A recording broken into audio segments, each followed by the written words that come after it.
In most videos in this series, I've gone into each of Super Mario Galaxy's main galaxies with some strong preconceptions. Sometimes they aren't great, but the majority of the time I've approached them very positively, thanks to all the great memories I have of playing the original release. I largely knew what I was going to talk about before I even started writing my thoughts down, because these recollections have been so clear. However, that's not the case for what we'll be talking about today. The Deep Dark Galaxy. To be truthful, this is one I barely remember playing back in the day. Maybe that's because it didn't have many standout moments, or it could just be because it comes at the tail end of the game. But in any case, I did go into this galaxy with more intrigue than the others. Maybe this is one of the best levels in the game, and I didn't even know it. I'm always happy to be introduced to something else I enjoy about a game I like, so I'm eager to give this one the best shot possible. So let's go ahead and dive right in. The Deep Dark Galaxy is technically another tropical galaxy, but it sure doesn't feel like it. The surprising thing is that it might actually have more going for it as a beach level than even the Beach Bowl Galaxy. There's palm trees, beach chairs, crabs, coconuts. However, it's missing sunlight, which is pretty essential. I suppose with a name like the Deep Dark Galaxy, I shouldn't be surprised, but what's more surprising to me is that it actually has these beachy elements. Outside of the main beach area is one of the coolest, but also one of the strangest planets in the game. This one here is a massively scaled down version of the main planet in the Gateway Galaxy.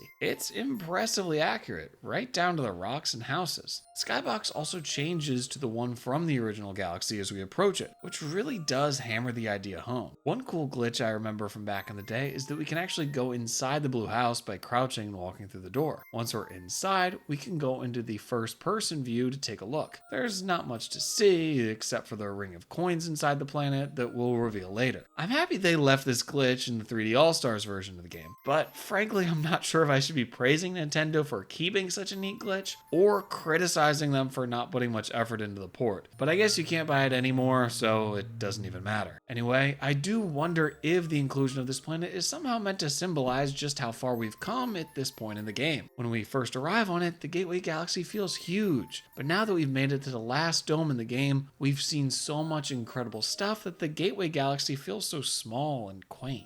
No matter the developer's intention, this planet is just another fun one to run around. We can make ourselves feel dizzy if we focus on the background, thanks to the galaxy's main planet being visible. It's another case of it feeling like the universe is moving around Mario, rather than vice versa. If we unscrew this flathead screw, we'll find out that this thing we thought was a planet is actually a giant balloon, and now we're letting the air out. This is where we'll see the ring of coins rise up from the surface. They're easy to get at first, but as the planet gets smaller and smaller, we have to jump to scavenge every coin we can. And depending on how small the planet is, we might just be able to get into orbit. If we choose to launch ourselves with a cannon at the other planet, we'll be able to pick up a rainbow star along the way, which means bad news for these Octo guys. Speaking of these enemies, I wonder what their official name is. Oh, it's Octo guys. Ramming into all of them as we're invincible is a joy in and of itself, and soon the planet becomes an ocean of starbits. This is where cleaning them up with a pointer comes in handy. It's not very intuitive when using the Pro Controller, but I guess it's better than nothing, if only by default. Once we clear out all the enemies, the only thing left here is the Fire Flower. I know I harped on about the flaws of the Fire Flower enough in the Freeze Flame Galaxy video, but I just can't help myself. The Fire Flower right here might just be the best example of how detrimental its implementation is to the game. I won't even call it useless. It's worse than useless. I'd prefer just to have it not be here at all. So what do we have to do with it? Well, the exact same thing as before. Hey Fire Mario, light the torches,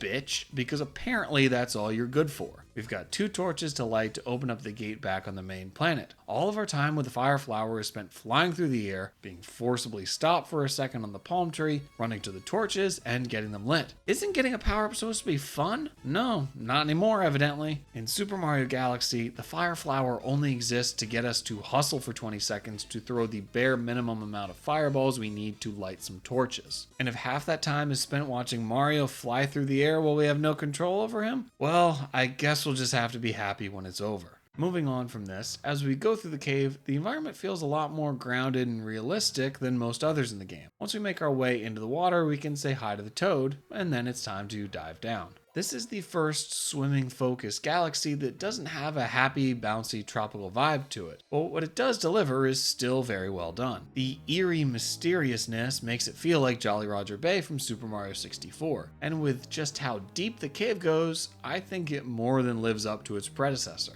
Our first step here will be to follow the arrow forming star bits, then hit this switch. From here, there's another switch to hit, which can be tricky thanks to the unintuitive camera, but once we get it, we can make our way back to the surface. Once we get onto land, the shot we see here is downright cinematic, much more so than you might have come to expect from a Mario game. The two torches placed in the foreground, the rays of light hitting the ship, it's an inspiring scene. If we explore the cliffs to the left, we can find a life mushroom, which will be helpful for this boss fight. Ah, look, it's our friend Camilla from all the way back in the Space Junk Galaxy. Good to see you, old girl. Thankfully, it's not just her who returns, but her theme music as well, which is still a rightful banger. This fight doesn't change all that much from the last time around. She now takes 4 hits instead of 3, and can appear on the ship itself instead of just behind it. The presence of the light ray that we normally use to defeat boos might make you think that it will play some role in the battle, but it doesn't. It's just there for decoration. A good decoration, but still a decoration.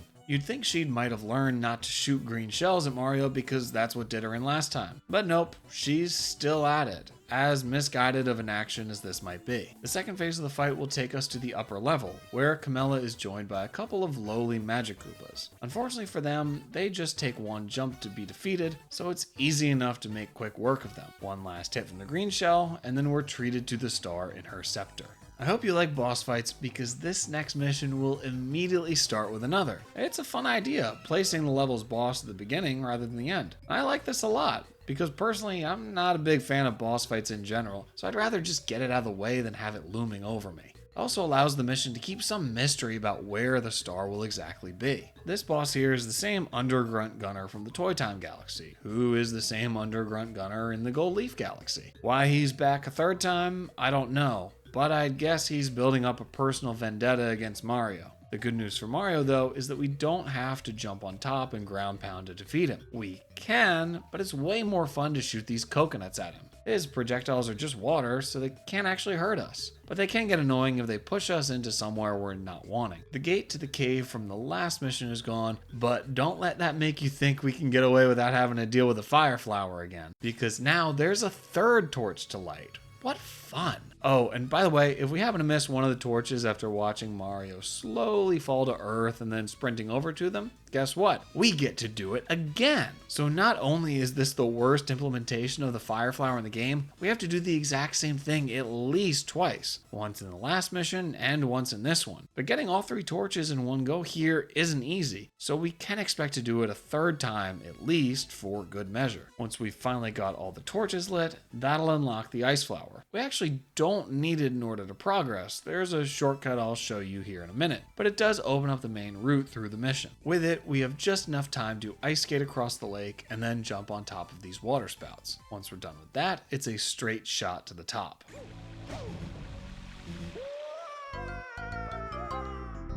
Okay, I could have cut that part out, but it was too funny to not leave in. It also lets me point out that if we die in this section, we have to do this whole business with the fire flower again.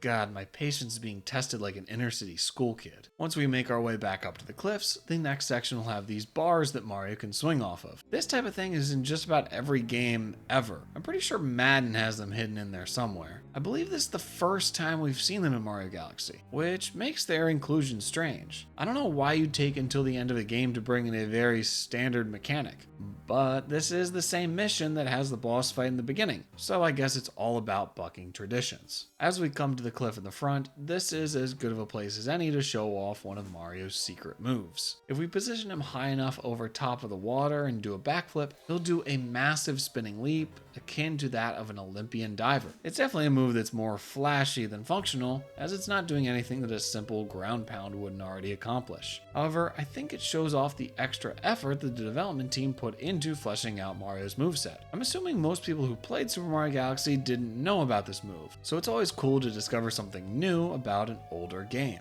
Plus, now that we're back down on the ground, I can show off this shortcut, which will take us right back to where we were just a second ago. By jumping up here, we're able to cut a significant portion of the level, going from all the way back to after we first defeated the Undergrunt Gunner. Super Mario Galaxy doesn't have many shortcuts like this, so when they are present, it's always appreciated. So now we're finally up at the top. But first, let's head over the right here, where we can go down a pipe to another secret room. This room might not look much different from any of the others we've been in, and it's a similar music note challenge. However, we're finally treated to a song that isn't the underwater or the underground theme from Mario 1. Instead, we're getting a song from Super Mario World. Finally! It only took us 13 galaxies, but we finally got it. Just like I was saying in the last video, the Super Mario series has so many iconic songs, so how few of them that these notes play is massively disappointing. They could have gone even more out of the box if they wanted, and pull songs from Yoshi's Island, or the Paper Mario games, or even Donkey Kong Country. The sky was the limit here, but instead the developers chose to just sit on the ground. Anyway, once we make our way back up to the main area, the next section goes pretty quickly. One cool thing it does is have us use these water shooters while avoiding the fire shooters, which is clever. This type of thing would be great to see in a galaxy that somehow combined fire and water. Too bad no such thing exists. The next planet we land on is absolutely minuscule, but still manages to convey multiple types of environments, featuring both land and sea. We have to have some sympathy for the Cheep Cheeps here, flopping around with not nearly enough water to be able to sustain themselves. Once we ground pound all 3 stumps, the water shooter will activate, which brings us to the next planet. Before we move on though, I want to say that one cool thing this mission does is bring us from planet to planet not by way of launch stars, but solely by way of these water shooters. It's a great way of keeping the level on theme. After all, the name is Bubble Blast Off. It's a small change, but a meaningful one thanks to how consistent it is. That last shooter will bring us to the final planet of this mission, which is honestly one that's so bizarre I have to wonder what the development team was thinking when they were coming up with it. Not that it's a bad planet, not at all, but it's so strangely unique it makes you scratch your head. I suppose if I was looking at it with a more critical eye, I could make the complaint that it feels out of place in this galaxy, but frankly it's so creative it's able to stand on its own merits. What we have here is a giant glass sphere, the outside of which is being constantly covered in lasers, and the inside is home to 3 perpetually rolling tennis balls. At the planet's core is a watermelon, which houses the Power Star. Our objective is to ground pound the tennis balls as they roll underneath us, which will slam them into the watermelon, causing it to grow in size and eventually burst through the glass shell. God, imagine saying that sentence to someone in the 1940s. There's no tennis and fruit-themed galaxy anywhere else in the game, so I suppose the Deep Dark Galaxy is as good of a place to put this planet as any. But that certainly doesn't make it feel any more normal. I get the sense that the concept for this planet is one the developers had for a while, and as they built out all the other galaxies, there wasn't a place for it, so they decided to throw it in here. Sure, it sticks out compared to everything else in the mission, but I can't think of any other place where it would stick in, and I can't bring myself to criticize a mechanic that's truly unique and creative. The lasers will keep coming even after we unlock the star, I guess as one last means of defense, but the watermelon is our turf now, so it's time to reap the rewards. So now on to the final mission of the Deep Dark Galaxy, Guppy in the Underground Lake. When we land, we see the Toads have made the wise decision to close off the cannon so no vicious varmint can take control of it, and have made the even wiser decision to have a barbecue. Although apparently their cooking skills aren't as advanced as their spacecraft construction skills because it looks like the fire has gotten out of control. All the Toads talk about how they're scared of Guppy, even the one by the water tells us to run him out of there. Maybe I'm not as perceptive as I should be, but what exactly did Guppy do to deserve all this hate? He was a bit of a brute back in the Seaslide Galaxy, sure, but here he's just hanging out at the very bottom of the seafloor, far away from everyone. When we get down to him, he's not even doing anything wrong. He even comments on how we're trying to get rid of him again. Yeah, he's creepy looking, but if that's a crime, we better start locking up most Americans. The challenge Guppy gives us is the same as last time: swim through the 8 rings. Doing this can be tricky thanks to the swimming controls and subpar camera, but once we pick up a shell, it's smooth sailing. I think this area we're in is actually underutilized. It's surprisingly dense for something we just have to swim through on a pre-made course, and its more open nature would lend itself well to some exploration. I could easily see this being an area where we have to find 5 star chips, and they could have hidden them all over in very clever ways. Maybe that was the original intent, but at some point in development, things changed. Once we've passed through all 8 rings, Guppy will once again give us a star, further proving my point that he's not a bad guy, he's just misunderstood. Unfortunately, Super Mario Galaxy is the only game Guppy ever appears in, so he doesn't get the redemption he rightfully deserves. Overall, it's a very quick mission, and that's the final one of the Deep Dark Galaxy. So in the end, this galaxy certainly isn't the worst, but it's also far from the best. The watermelon and mini gateway planets are definite highlights, but they both come and go so quickly they aren't able to leave much of a lasting impression. And the whole setup of the fire flower is just a chore to get through. Not to mention that we have to deal with it at least twice. Super Mario Galaxy has an incredibly high standard of quality across the board. So to compare this galaxy to the others is to compare it to some of the best level design in the 3D platforming genre. So next to the others, it doesn't hold a candle to them, but that doesn't mean it's terrible. At the very least, the atmosphere is different enough to justify its inclusion. So in the end, when I play this game again, because I'm gonna play this game again, the Deep Dark Galaxy isn't one I'm going to be looking forward to very much, but it also won't be one that I dread. And while I've had my fill of this galaxy, we have a few more that we haven't even gotten a taste yet. So join me next time, where we'll be taking it down a dimension, disturbing the natural ecosystem, and discussing the most difficult level of the game in the Dreadnought Galaxy. I hope you'll join me there.